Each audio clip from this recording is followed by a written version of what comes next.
ప్రపంచ test championship 3వ edition final June నెలలో జరుగుతుంది. అలాగే ఈ మ్యాచ్కు ఇంగ్లండ్లోని లార్డ్స్ మైదానం ఆతిథ్యమిచ్చే అవకాశముంది. గత 2 ఎడిషన్లలో భారత జట్టు ఫైనల్స్లోకి ప్రవేశించినప్పటికీ ట్రోఫీని గెలవలేకపోయింది. ఇప్పుడు మూడోసారి ఫైనల్స్కు చేరుకునేందుకు సిద్ధమవుతోంది. వెస్టిండీస్తో జరిగిన 3 టెస్టు మ్యాచ్ల సిరీస్ను ఇంగ్లండ్ 2-0 తేడాతో కైవసం చేసుకుంది. ఇంగ్లీష్ విజయం తర్వాత ప్రపంచ టెస్ట్ ఛాంపియన్షిప్ పాయింట్ల పట్టికలో గణనీయమైన మార్పు ఉంది. అయితే డబ్ల్యూటీసీ పాయింట్ల పట్టికలో భారత జట్టు అగ్రస్థానాన్ని నిలబెట్టుకోగలిగింది. ప్రపంచ టెస్టు ఛాంపియన్షిప్ సిరీస్లో ఇప్పటివరకు 9 మ్యాచ్లు ఆడిన భారత జట్టు 6 విజయాలు, 2 ఓటములు, 1 డ్రాతో 74 పాయింట్లను సాధించింది. ఇది 68.52 గెలుపు శాతంతో ముందంజలో ఉంది. అయితే వరల్డ్ టెస్ట్ ఛాంపియన్షిప్లో టీమిండియా ఫైనల్ ఆడుతుందనేది ఖచ్చితంగా తెలియలేదు. ఎందుకంటే భారత్తో పాటు ఆస్ట్రేలియా, న్యూజిలాండ్, శ్రీలంక, పాకిస్తాన్ జట్లు కూడా ఫైనల్ రేసులో ఉన్నాయి. కాబట్టి టీం ఇండియాకు రాబోయే సిరీస్ చాలా కీలకం.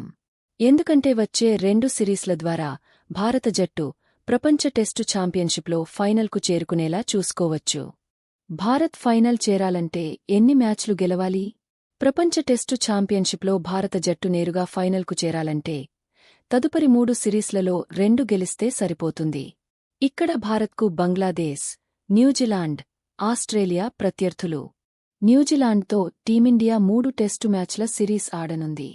బంగ్లాదేశ్తో టీమిండియా 2 మ్యాచ్ల టెస్టు సిరీస్ ఆడాల్సి ఉంది. బోర్డర్ గవాస్కర్ టెస్టు సిరీస్లో భారత్, ఆస్ట్రేలియా జట్లు 5 మ్యాచ్లు ఆడనున్నాయి. ఇక్కడ భారత్కు అతిపెద్ద సవాలు ఆస్ట్రేలియా.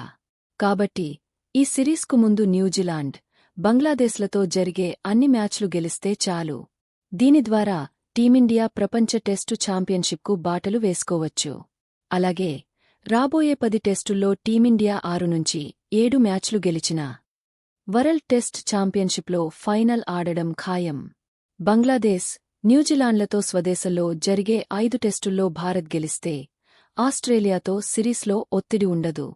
బంగ్లాదేశ్, న్యూజిలాండ్లు సిరీస్లో కొన్ని మ్యాచ్లు ఓడిపోయినా ఆస్ట్రేలియాతో జరిగే టెస్టు సిరీస్ ద్వారా ప్రపంచ టెస్టు ఛాంపియన్షిప్లో ఫైనల్ కోసం ఎదురుచూడాల్సి ఉంటుంది. అందువల్ల బంగ్లాదేశ్, న్యూజిలాండ్లతో భారత్లో జరగనున్న టెస్ట్ సిరీస్ల ద్వారా ప్రపంచ టెస్ట్ ఛాంపియన్షిప్ ఫైనల్స్లో తన స్థానాన్ని నిర్ధారించుకోవడం టీం ఇండియాకు అత్యవసరం.